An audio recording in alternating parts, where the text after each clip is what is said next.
Amém, queridos. É, Bom, o assunto hoje é, como foi anunciado, a questão do arrebatamento. O assunto foi solicitado essa semana passada por uma pessoa que me pediu para falar sobre essa questão, né, do arrebatamento. E eu já dei uma série a respeito de escatologia lá no canal da Gólgota, em áudio, tá? Não em vídeo, mas em áudio, a respeito de escatologia, e dentro disso acabou abordando também essa questão do arrebatamento. Arrebatamento, automaticamente, você, para tratar de arrebatamento, você acaba tratando também de escatologia, né? Mas, obviamente, eu não vou tratar de escatologia, certo? Eu estou escrevendo um livro, basicamente ele está já 99% concluído. Só falta fazer uma revisão agora nele e pretendo, se Deus permitir, ainda lançar esse ano esse livro, tá? Juntamente com algum curso, alguma coisa nesse aspecto.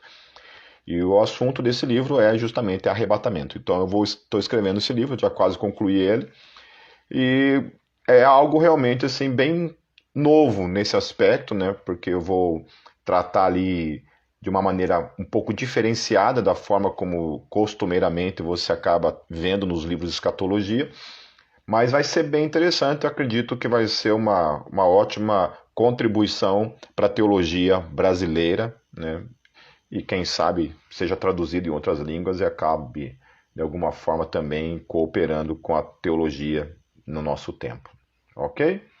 Então é isso. Orem por mim para que eu consiga desenrolar esses projetos de livros que estão todos aqui no meu computador e eu preciso realmente concluí-los, né? Eu estou querendo escrever uma trilogia que é a respeito da escatologia, a respeito do inferno e a respeito da imortalidade da alma.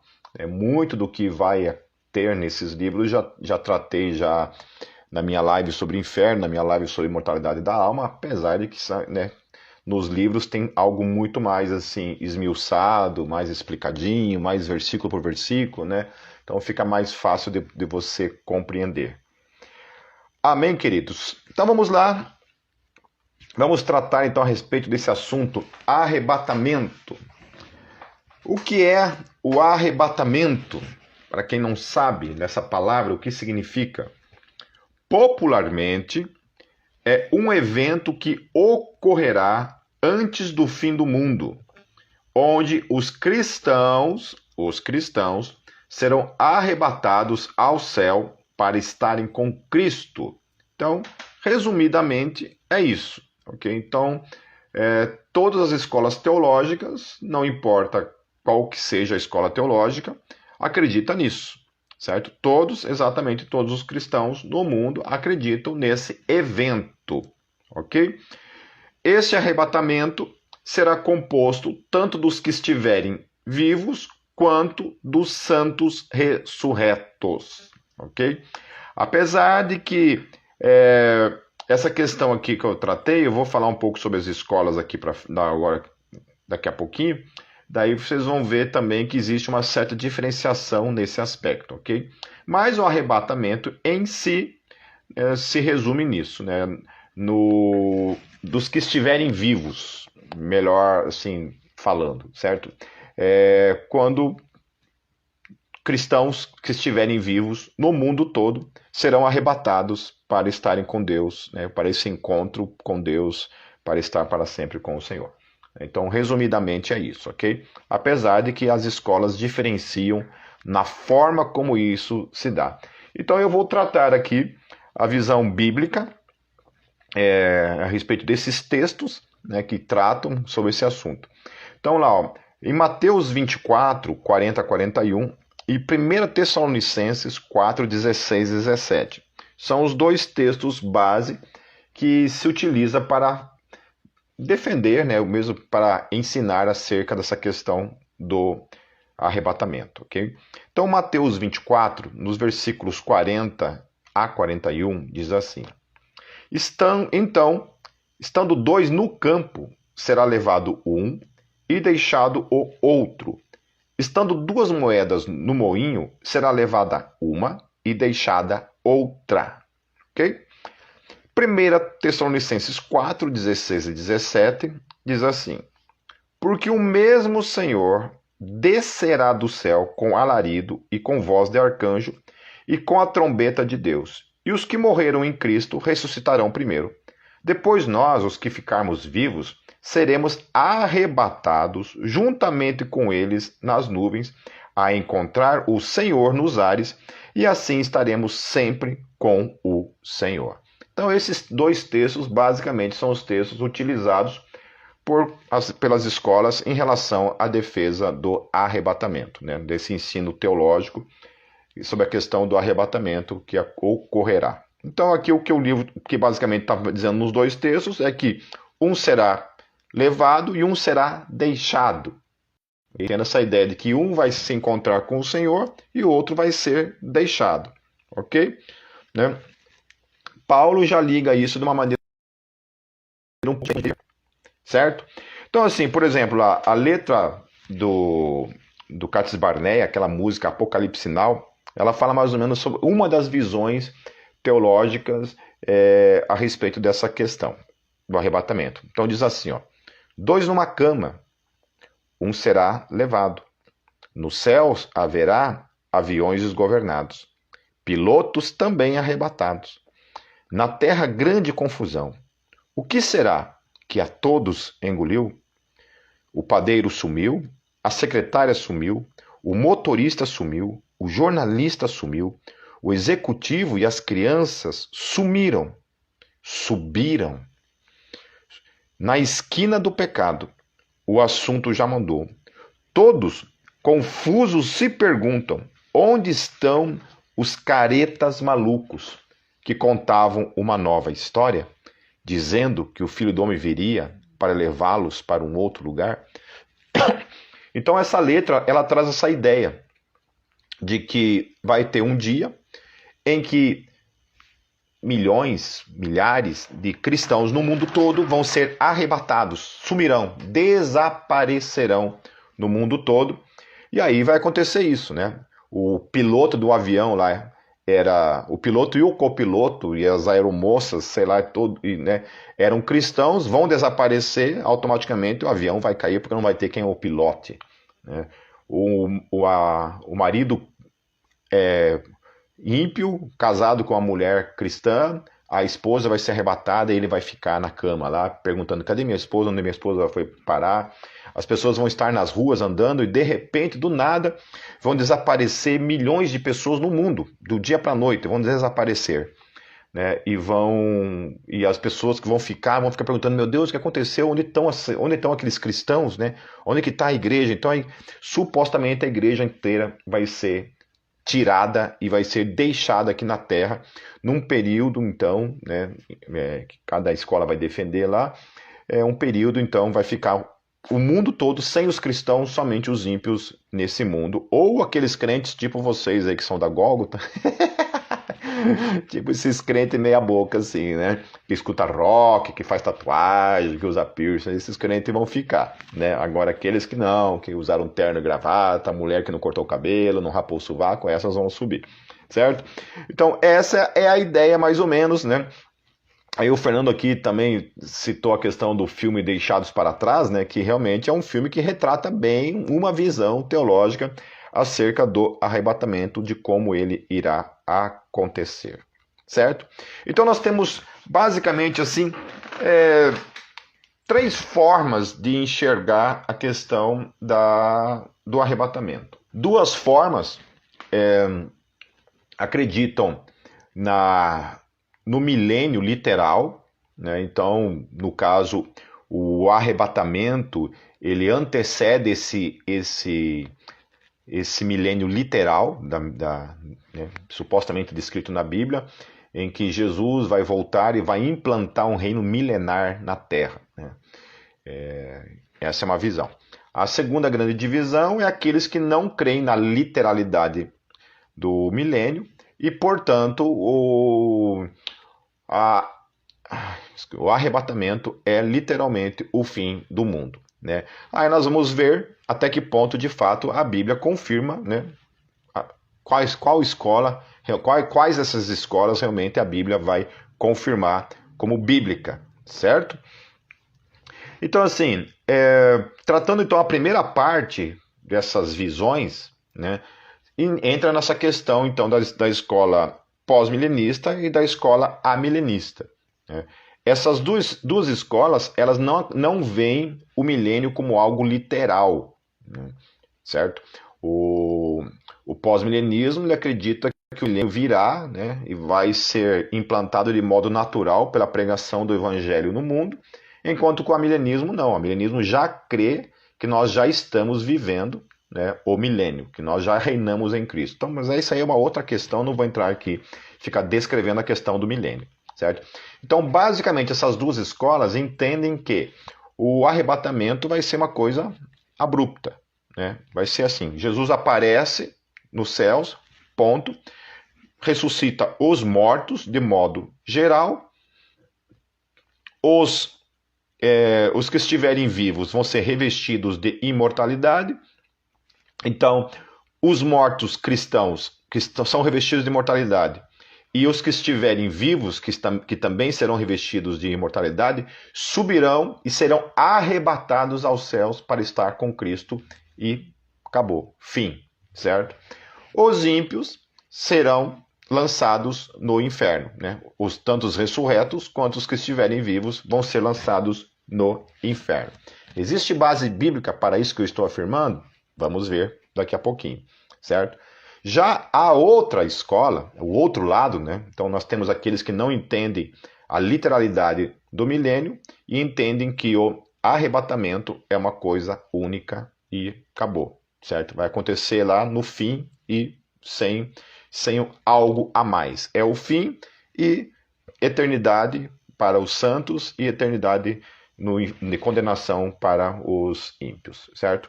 Porém, o outro lado, então, tem aqueles que entendem, então, a literalidade do milênio, né? Que, de fato, Jesus virá e implantará o milênio. Então, dentro disso daí, nós temos duas escolas.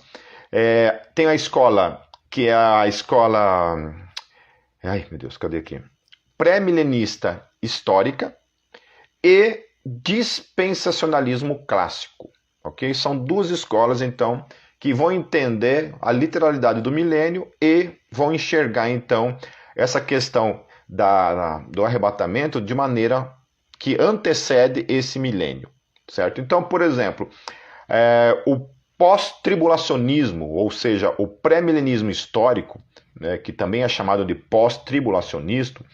Então, em suma, os pré-milenistas históricos ou pós-tribulacionistas, como o termo já está falando, pós-tribulacionista, acredita que o arrebatamento e a parousia são uma coisa só, certo? Então, de certa forma, os pré-milenistas históricos, eles concordam com o amilenismo e o pós-milenismo, que o arrebatamento e a parousia é uma única coisa, ponto.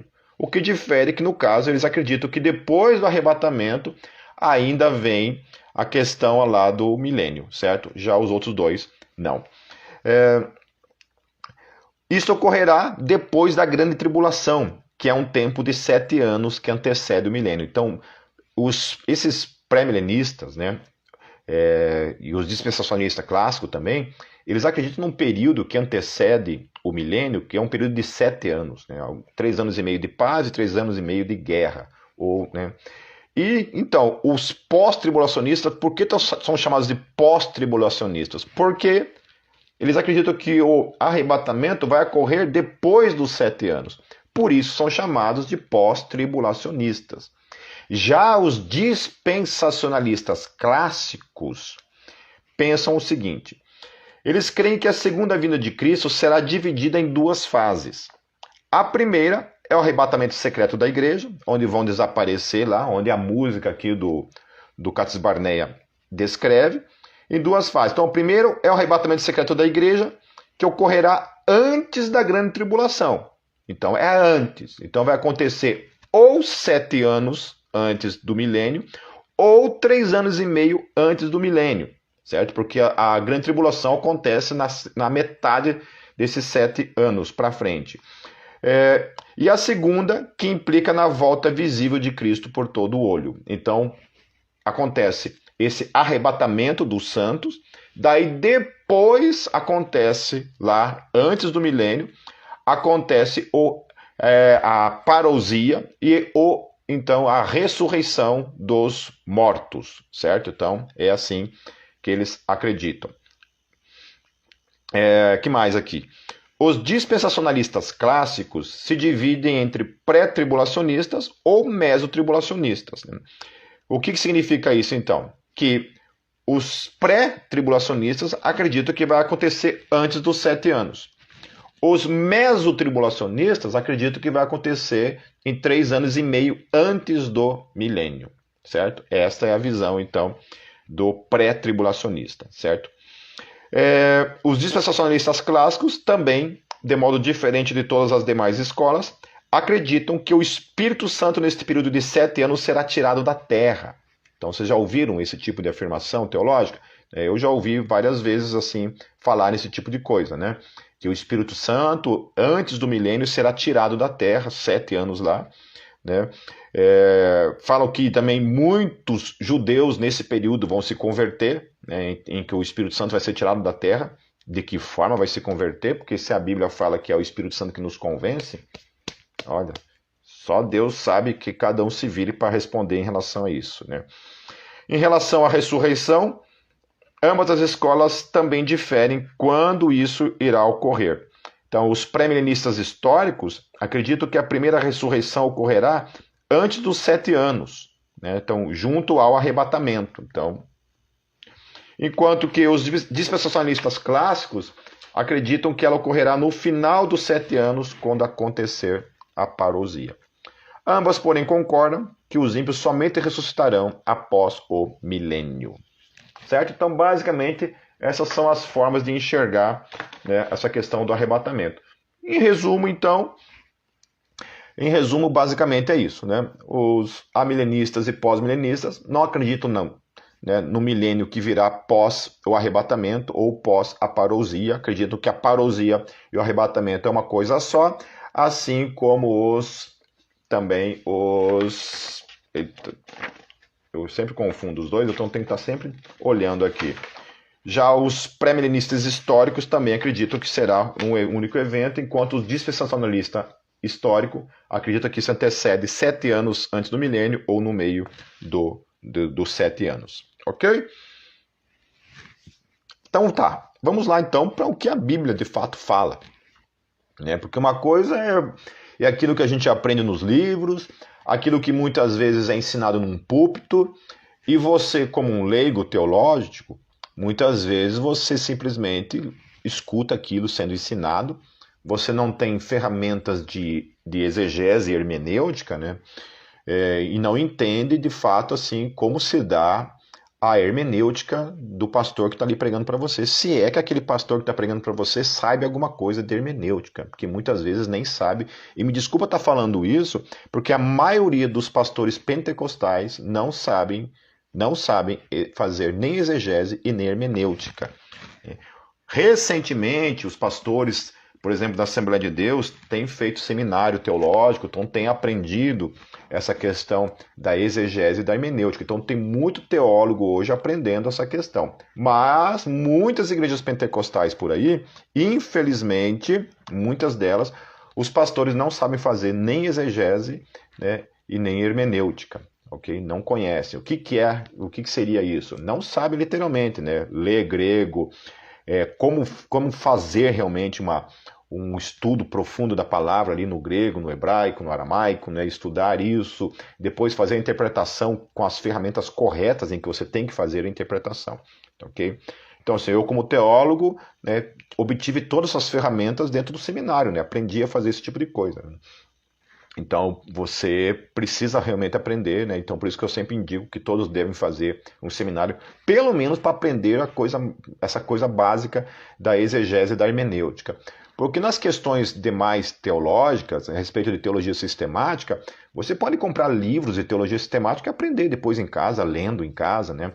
Compra lá um bom comentário bíblico, né? Como o do Champlin, por exemplo, lá que é Antigo e Novo Testamento, né? Você pode, só tendo esses em casa, você aprende muita coisa, mas é imprescindível que todo cristão saiba fazer, sabe, exegese e hermenêutica, né? Aprenda essas duas artes de estudo bíblico, ok? Então, assim, olhando para os textos, então tá lá, né? Mateus 24, 27 a 31, também o mesmo texto, né, o sinótico, no caso, vai aparecer nos outros evangelhos o mesmo texto, né? Aparece lá em Marcos 13, 23 a 27, e aparece em Lucas 21, 25 a 28. Diz assim o texto lá em Mateus 27 a 31. Porque assim como o relâmpago sai do Oriente e se mostra até ao Ocidente, assim será também a vinda do Filho do Homem.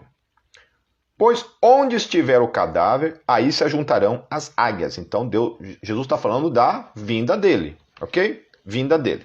Vinda, certo? Segunda vinda dele. E logo, depois da aflição daqueles dias, o sol escurecerá e a lua não dará a sua luz, e as estrelas cairão do céu, e as potências do céu serão abaladas.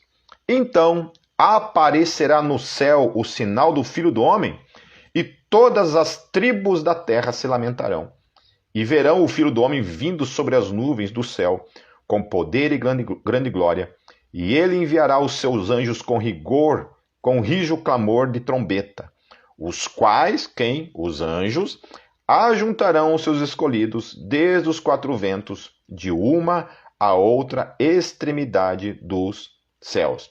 Então, o que o texto está falando aqui? Que Jesus, quando voltar, né, voltará como, né, um relâmpago, ó, sai do Oriente e para o Ocidente, ele vai aparecer e com os anjos dele vai juntar os escolhidos dele, certo? Então aqui está propondo, provavelmente, né, a questão de ressurreição, né, ressurreição geral, porque se são os escolhidos, ele vai juntar para ele, os anjos vão juntar para ele, né, já é uma outra proposta. Então seria realmente aqueles que já estão ressurretos. Isso que o texto está falando, certo? Ok? Então está falando de ressurreição aqui, ok? Não necessariamente de arrebatamento, mas está falando de ressurreição, porque se é a vinda dele, né, aquele momento em que ele vai ajuntar os dele, a gente vai ver outros textos que vão falar sobre o mesmo tema. Então, por exemplo, lá em Daniel 12, 2, olha o que diz o texto. E muitos dos que dormem no pó da terra ressuscitarão, uns para a vida eterna e outros para a vergonha e desprezo eterno. Então, Daniel não faz essa divisão entre justos ressuscitando e depois de 1000 anos ressuscitando os ímpios. Ele não faz essa divisão. Eu entendo que muita gente usa lá o texto de Apocalipse para defender essa ideia de duas ressurreições divididas por 1000 anos de distância. Porém, lá no meu livro eu trato isso lá teologicamente falando, né, que isso não faz o menor sentido, ok? Mas não vou falar sobre milênio hoje, certo? Lá no Mateus 24, também no capítulo 24, no versículo 14, ele fala assim: E este evangelho do reino será pregado no mundo inteiro, em testemunha a todas as nações, então virá o fim. Então Jesus está falando o seguinte: olha, o evangelho vai ser pregado, quando o evangelho for pregado em todas as nações, virá o fim.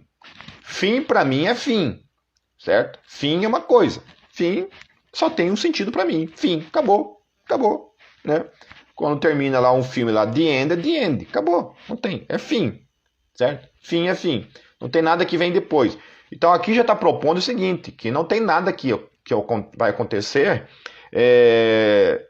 depois, só tem um fim, né? Depois é a eternidade e acabou. Lá em Mateus 24, 41, indo então para o texto lá, né? Que é, então, estando dois no campo, será levado um e deixado o outro. Estando duas moendo no moinho, será levado uma e deixada a outra. Então lá, Mateus 27, 37 e 41. Vamos tratar o texto. Pois como foi dito nos dias de Noé, assim será também a vinda do Filho do Homem. Porquanto, assim como nos dias de Noé, nos dias anteriores do dilúvio, comiam, bebiam, casavam e davam-se em casamento, até o dia em que Noé entrou na arca, não perceberam, até que veio o dilúvio e os levou a todos. E aí olha só o que Jesus está falando. Está falando a respeito do dilúvio, certo? Dilúvio foi o que foi o dilúvio? Foi um juízo da parte de Deus sobre o mundo, né? Onde destruiu lá o planeta todo, né? Embaixo d'água, isso segundo o relato bíblico. E sobreviveram somente aqueles que estavam dentro da arca. Mas foi juízo, certo? E aqui, ó, olha o que Jesus vai falar aqui, ó. Assim será também a vinda do Filho do Homem. Ou seja, nós estamos falando sobre arrebatamento, sobre parousia, certo? Umas escolas acreditam que o arrebatamento e a parousia é uma coisa só. Outra escola acredita que vai anteceder 7 anos antes, outro 3 anos e meio antes, ok? Mas continuando. Assim será também a vinda do Filho do Homem. E daí ele vai falar. Então, estando 2 no campo, será levado um e deixado o outro. Estando 2 mulheres a trabalhar no moinho, será levado uma e deixada a outra. Olha, veja só. Jesus acabou de falar o seguinte. Comparou a vinda dele com o dilúvio. O que foi o dilúvio? Juízo. E agora ele está falando o seguinte. Que a vinda dele, o que vai acontecer na vinda dele? Um será tirado e o outro deixado, certo? Um será levado e o outro deixado. E aí lá em 1 Coríntios, capítulo 15, versos 52 a 53.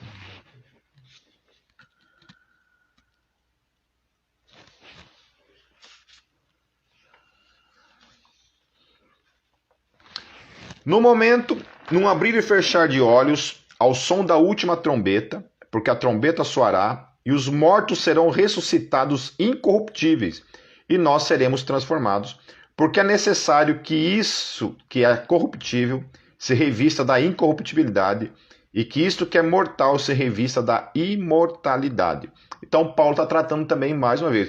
Eu vou estar falando aqui, queridos, apresentando para vocês vários textos, que é para a gente criar toda a base daquilo que a gente está falando, ok? Então 1 Coríntios 15 está falando o seguinte, que os mortos vão ser revestidos de imortalidade. Okay? Então ele está tratando a ressurreição de quem? Do crente. Ele não está mencionando aqui, não está tratando aqui a ressurreição do ímpio. Mas ele está falando o seguinte, que nesse num abrir e fechar os olhos, na última trombeta, né, os mortos vão ressuscitar, ok? Né, vão ser revestidos dessa imortalidade, ok?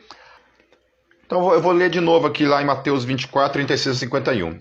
Então, estando 2 no campo, será levado um e deixado o outro. Estando 2 mulheres a trabalhar no moinho, será levada uma e deixada a outra. Vigiai, pois, porque não sabeis em que dia vem o vosso Senhor. Sabeis, porém, isto: se o dono da casa soubesse a que vigília da noite havia de vir o ladrão, vigiaria e não deixaria minar a sua casa. Por isso ficai também vós apercebidos, porque numa hora em que não penseis, virá o Filho do Homem. Então, está falando o seguinte, que a vinda do Filho do Homem vai ser um mistério, ok? Ninguém sabe a hora, ninguém sabe o dia, tem que estar preparado para esse dia. Quem é, pois, o servo fiel e prudente que o Senhor pôs sobre os seus serviçais para a tempo dar-lhes o sustento? Bem-aventurado aquele servo a quem o seu Senhor, quando vier, achar assim fazendo.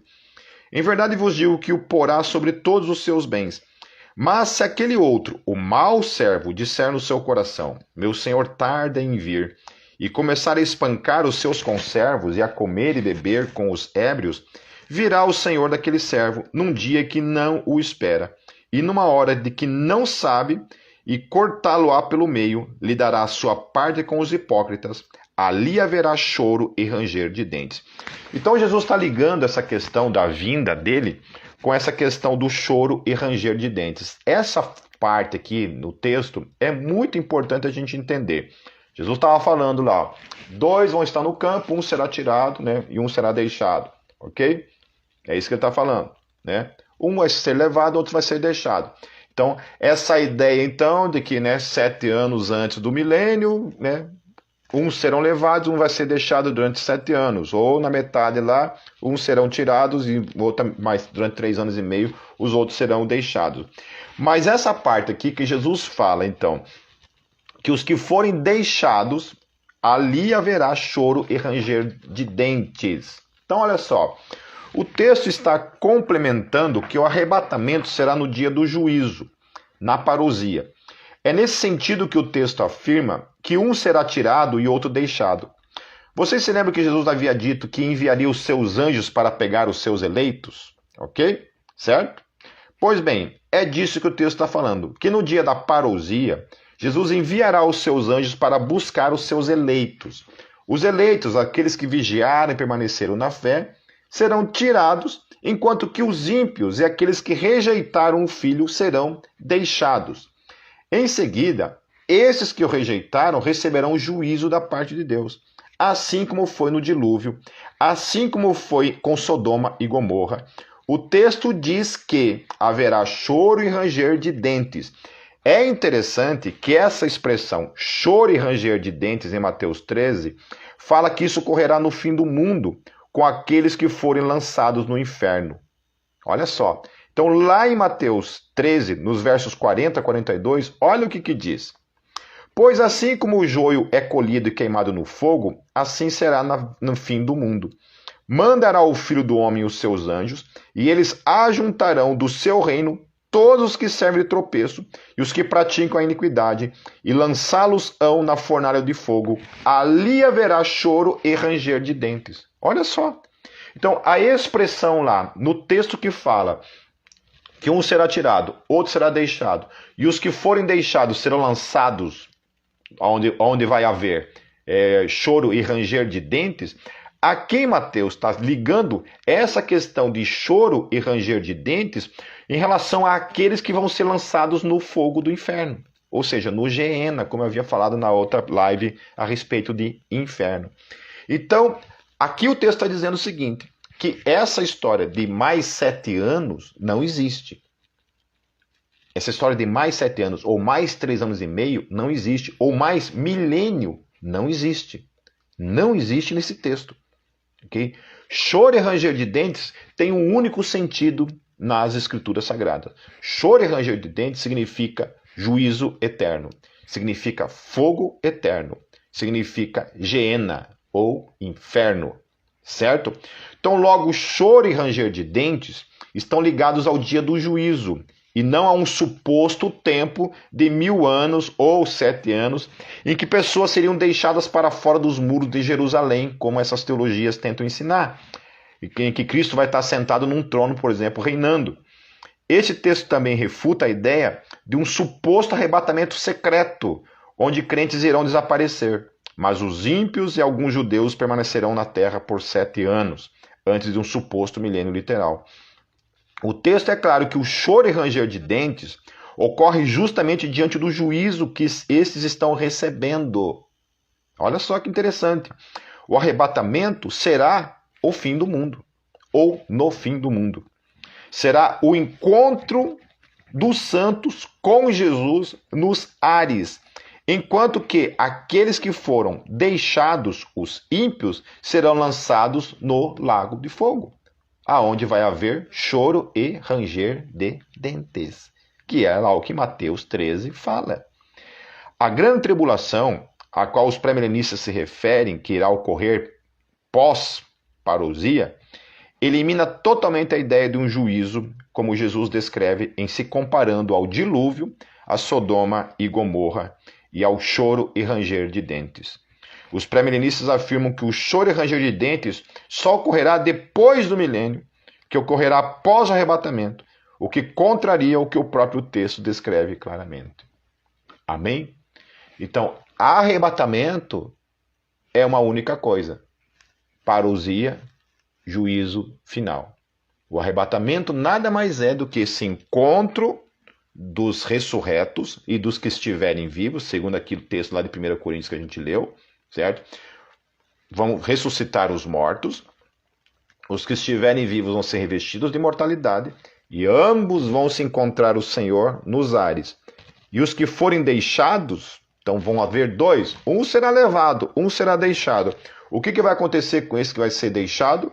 Vai ser lançado no Geena, segundo Mateus 13, 40 a 42.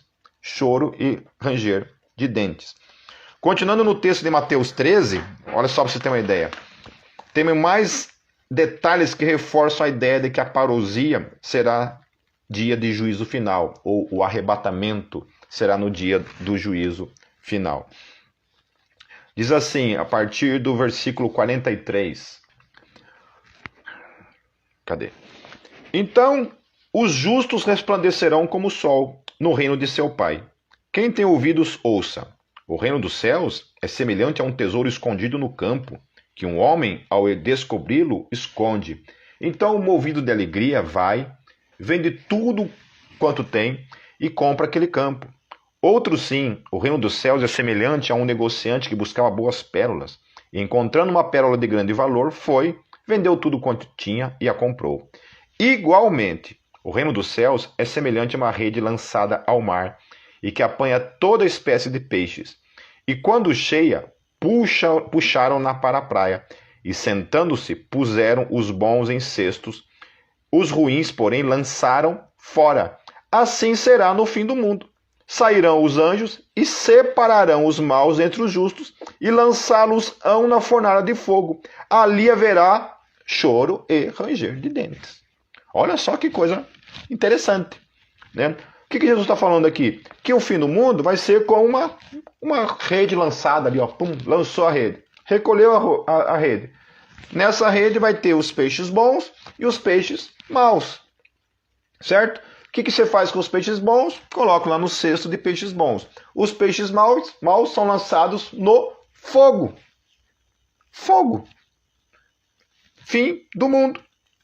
Assim será no fim do mundo. Fim do mundo. Certo? Então Jesus diz que assim será no fim do mundo. Os anjos irão separar os justos dos ímpios e esses serão lançados no fogo do inferno. Tem como um texto ser mais explícito do que isso? Não. Então, assim será no fim do mundo. Ou seja, não há nada mais para ocorrer na história deste mundo. Jesus está dizendo que é o dia do fim e não um quase fim, que ainda perduraria por 1000 anos, certo? E só depois desses 1000 anos viria um fim absoluto. O texto diz que os anjos irão separar os maus dentre os justos. Olha só que coisa interessante. Porque qual é a ideia da parousia? Quando a gente fala de parousia, né? Que nem no caso lá, os pré-milenistas históricos, eles pregam essa questão de que a parousia, né, e o arrebatamento são uma coisa só e antecede o milênio, né? Mas todo o texto que propõe a questão da parousia sempre envolve os anjos. E para que vai envolver anjo? Né? Então, os anjos estão aqui, ó, trazer o quê? Juízo. Está aqui o texto dizendo que é para trazer o juízo. E é para lançar onde? No fogo. E o fogo aqui é Geena. E Geena significa o quê? Inferno. Então, como é que é isso? Jesus vai implantar um reino milenar na terra e os ímpios vão ser lançados no inferno? Isso. O juízo vai ser ali antes do milênio, depois do milênio vai ter um outro juízo de novo. Não tem sentido. Certo? Lá em Mateus 25, 31, 46. Quando, pois, vier o Filho do Homem na sua glória, e todos os anjos com ele, então se assentará no trono da sua glória, e diante dele serão reunidas todas as nações. Isso daqui está falando o quê?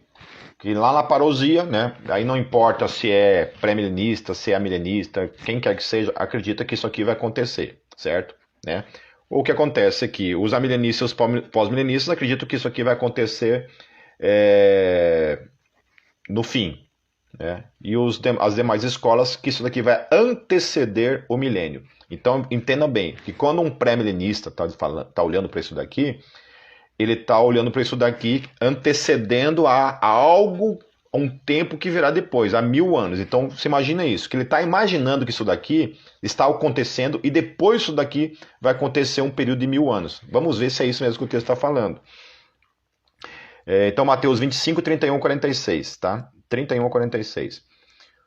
Quando, pois, vier o Filho do Homem na sua glória e todos os anjos com ele, então se assentará no trono da sua glória. E diante dele serão reunidas todas as nações. Então ele está com os anjos dele reunido com todas as nações. E ele separará uns dos outros, como o pastor separa as ovelhas dos cabritos, e porá as ovelhas à sua direita, mas os cabritos à esquerda. Então dirá o rei aos que estiverem à sua direita: Vinde benditos de meu Pai, possuí por herança o reino que vos está preparado desde a fundação do mundo. Pois tive fome e tal, né? Beleza, deixa eu ver aqui, pulamos um pouquinho. Dirá também aos que estiverem à sua esquerda: Apartai-vos de mim, malditos, para o fogo eterno. Fogo eterno, queridos, é o quê? Inferno. Então, como que isso daqui antecede um milênio? Como que os pré-milenistas podem pegar esse texto e colocá-lo antes do milênio? Como que eles podem colocar isso? Se o texto está dizendo que Jesus virá com os seus anjos, pum, vai se assentar ali, ó, certo? Os seus, ele vai separar para a sua direita, ok? Os maus, vai acontecer o quê? Inferno. Inferno que o texto está falando. Ou eles acreditam que Jesus voltará, vai implantar um ano de 1000 anos, e depois de 1000 anos voltará de novo, sendo que ele já está na terra, para depois então ele implantar juízo sobre os ímpios. Porque durante o milênio não tem juízo de fogo. Só depois do milênio teria juízo de fogo. Estão entendendo o que o texto está falando? Certo? Então lá, apartai-vos de mim, malditos, para o fogo eterno, destinado ao diabo e aos seus anjos. Daí vai falar, pô, tive fome e tal, né? E tudo mais, certo? Então, ó, irão esses para o suplício eterno, porém os justos para a vida eterna. Ponto. Entendeu? Aonde que está o arrebatamento aqui? Onde que está o arrebatamento? No encontro com Jesus nos ares. Ponto. Certo? O trono aqui, se sentar no trono, significa se sentar na terra, não num trono lá em Jerusalém, tá? Isso aqui é nos ares, beleza? Para você ter uma ideia, lá em Apocalipse 7,17, né, tem um texto bem interessante, né? Porque o cordeiro que está no meio do trono os apacentará, ele servirá de guia para as fontes vivas das águas, e Deus limpará de seus olhos toda lágrima. Então, trono é isso daí. Ele está sentado no trono e vai trazer juízo, certo? Mateus 13, 24 a 30. Outro texto também falando sobre essa questão de parousia, arrebatamento e juízo numa coisa só, num evento único. Mateus 13, 24 a 30. Propôs-lhe outra parábola, dizendo: O reino dos céus é semelhante ao homem que semeou boa semente no seu campo. Mas enquanto os homens dormiam, veio o inimigo dele, semeou joio no meio do trigo e retirou-se. Quando, porém, a erva cresceu e começou a espigar, então apareceu também o joio. Chegaram, pois, os servos do proprietário e disseram-lhe: Senhor, não semeaste no teu campo boa semente? Donde, pois, vem o joio? Respondeu-lhes: Algum inimigo é quem fez isso. E os servos lhe disseram: Queres, pois, que vamos arrancá-lo? Ele, porém, disse: Não, para que ao colher o joio não arranqueis com ele também o trigo. Deixai crescer ambos juntos até a ceifa, e por ocasião da ceifa direi aos ceifeiros: Ajuntai primeiro o joio e atai-o em molhos para o queimar. O trigo, porém, recolhei-o no meu celeiro. Olha só que coisa interessante, né? Daí lá em Mateus 13 também, ele vai explicar o que é essa parábola. Então Jesus, deixando as multidões, entrou em casa e chegaram-se a ele os seus discípulos, dizendo: Explica-nos a parábola do joio do campo. E ele respondendo disse: O que semeia a boa semente é o filho do homem. O campo é o mundo. A boa semente são os filhos do reino. O joio são os filhos do maligno. O inimigo que o semeou é o diabo. A ceifa é o fim do mundo. E os celeiros são os anjos. Os celeiros são os anjos. Pois assim como o joio é colhido e queimado no fogo, assim será no fim do mundo. Mandará o Filho do Homem os seus anjos, e eles ajuntarão do seu reino todos os que servem de tropeço e os que praticam a iniquidade, e lançá-los-ão na fornalha de fogo. Ali haverá choro e ranger de dentes. E, novamente, ali haverá choro e ranger de dentes. Então os justos resplandecerão como o sol no seu reino de seu Pai. Quem tem ouvidos, ouça. Então, novamente aqui dizendo, anjo, certo? Quando a gente leu sobre parousia, está falando o quê? Anjo, que os anjos vêm juntos. Quando os anjos vêm junto, acontece alguma coisa. Lá se assentará para trazer juízo. Aqui a mesma coisa. Então, assim, no pré-milenismo, a parousia, a vinda de Jesus, não tem juízo. Não o juízo do inferno. O juízo do inferno só vai acontecer lá depois de 1000 anos, quando acontecer a segunda ressurreição, que é a ressurreição dos ímpios, que ela não acontece na primeira ressurreição, acontece só na segunda ressurreição. E aí só depois de 1000 anos, na segunda ressurreição, que seria os ímpios ressuscitariam, é que aconteceria juízo. Então, assim, não faz sentido você colocar um espaço de 1000 anos entre a parousia, a vinda de Jesus com os seus anjos, 1000 anos depois apenas acontecer esse juízo. Entendeu? Não faz sentido. Claro que tem lá o texto de Apocalipse, o qual eles usam, né? Mas já falei que esse texto não serve, né? Olha que interessante, 1 Tessalonicenses 4, 15 a 16. Dizemos-vos, pois, isto pela palavra do Senhor, que nós os que ficamos vivos para a vinda do Senhor, justamente o que? Parousia, certo? De modo algum precederemos os que já dormem. Porque o Senhor mesmo descerá do céu com grande voz, a voz do arcanjo, novamente, anjo envolvido, ao som da trombeta de Deus, e os que morreram em Cristo ressuscitarão primeiro. Daí ele vai falar, mas nós, os que estivermos vivos, seremos revestidos de imortalidade, e assim estaremos para sempre com o Senhor. Encontro com o Senhor nos ares, certo? João 5, 28 a 29. Olha o que diz o apóstolo João. Não vos admireis isto, porque vem a hora em que todos, não só crente e não só ímpio, todos, vem a hora em que todos os que estão nos sepulcros ouvirão a sua voz e sairão. Todos. Os que estiverem feito bem, para a ressurreição da vida. E os que estiverem praticado o mal, para a ressurreição do juízo. Então, essa ideia de arrebatamento não precede, queridos, desse espaço de 1000 anos, ou mesmo esse espaço aí de 7 anos que diz, ok? Só há uma coisa só. Uma única coisa acontecendo aqui, certo? Uma única ressurreição. Essa história de que os justos vão ressuscitar ali, antes do milênio, né?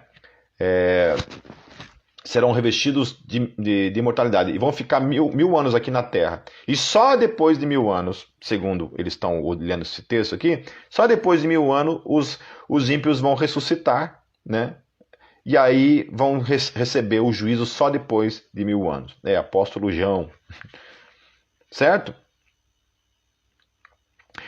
Outro fator interessante nesse capítulo de 1 Tessalonicenses é que no versículo 17...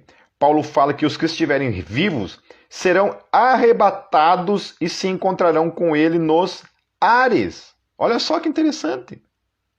Olha só que interessante. Então, ao mesmo tempo que João fala que será só uma ressurreição, certo? Só uma ressurreição. Justos e ímpios, certo? Uma só ressurreição. Justos para a eternidade e ímpios para a condenação eterna.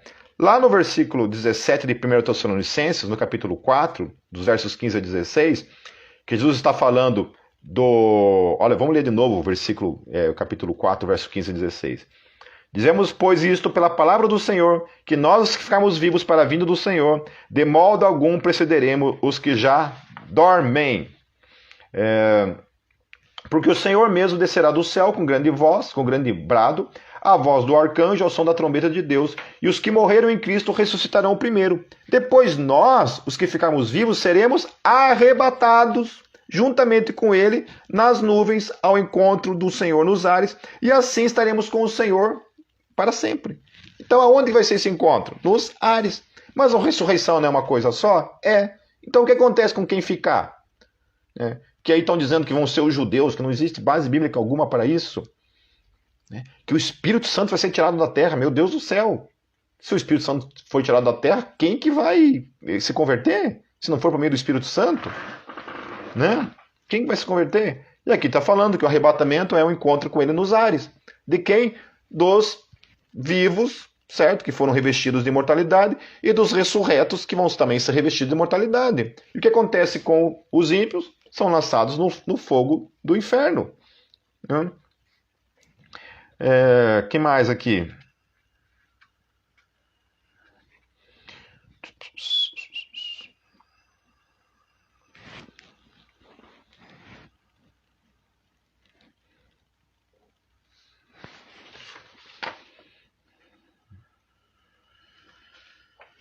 Mas eu acho que é isso, meus queridos. Basicamente, depois vai ser mais um monte de texto somente confirmando tudo isso aqui.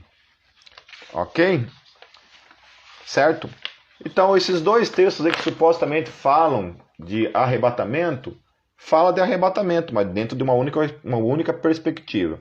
O primeiro texto lá, trabalhando a questão de dilúvio, né? Um outro contexto ele vai trabalhar a questão de Sodoma e Gomorra, né? Comparando os dois como juízo. Juízo, certo? Sodoma e Gomorra foi o quê? Juízo. Dilúvio foi o quê? Juízo.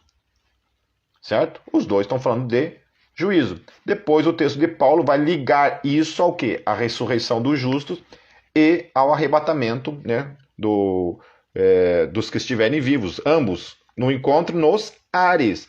Quem estiver vai ser lançado no inferno, juízo sobre eles. Daniel, João, né, o apóstolo João, os evangelhos de João, vai falar sobre a ressurreição de todos. Não vai haver diferenciação nessa ressurreição. Amém, queridos? Mas lá no meu livro, se Deus quiser, esse ano será lançado. Isso está bem esmiuçado, bem explicadinho ali, ó, todos os contextos. E depois vocês vão poder, se Deus quiser, adquirir, né? Me ajudem aí, certo? Nessas publicações aí, em nome de Jesus, e orem por mim. Depois dos 1000 anos, o diabo sairá para enganar as nações. Como isso? Exatamente. Né?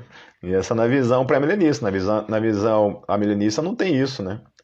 Nós já reinamos em Cristo, e tem lá a questão da manifestação do anticristo, que antecede, né, a parousia, que tem tudo a ver com isso daí. Né? Certo? Se o paraíso será na terra? Não, Alessandro. Não. O apóstolo Pedro fala que tudo será consumido. Que esse universo será destruído. O apóstolo Pedro fala isso. Que os elementos se desfarão. Eu não creio que o paraíso será na terra. Ok? Creio que serão levados para esse encontro nos ares. A Bíblia não fala que Jesus pisará novamente na terra, na parousia. Né? E o apóstolo Paulo também fala um pouco sobre isso, né? E outros textos vão falar sobre isso também, né? Que a terra vai ser destruída, né? Tudo vai ser destruído. Certo? Os seres humanos os ímpios vão ser lançados no inferno e a igreja vai estar para sempre com o Senhor, na Nova Jerusalém, em novos céus e na nova terra. Há teólogos que defendem essa questão da restauração da terra, né? Eu não acredito nisso, não vejo base bíblica alguma para isso, nem sentido para isso. Amém, queridos? Deus os abençoe, um beijo em seus corações, vamos nos falando, um grande abraço.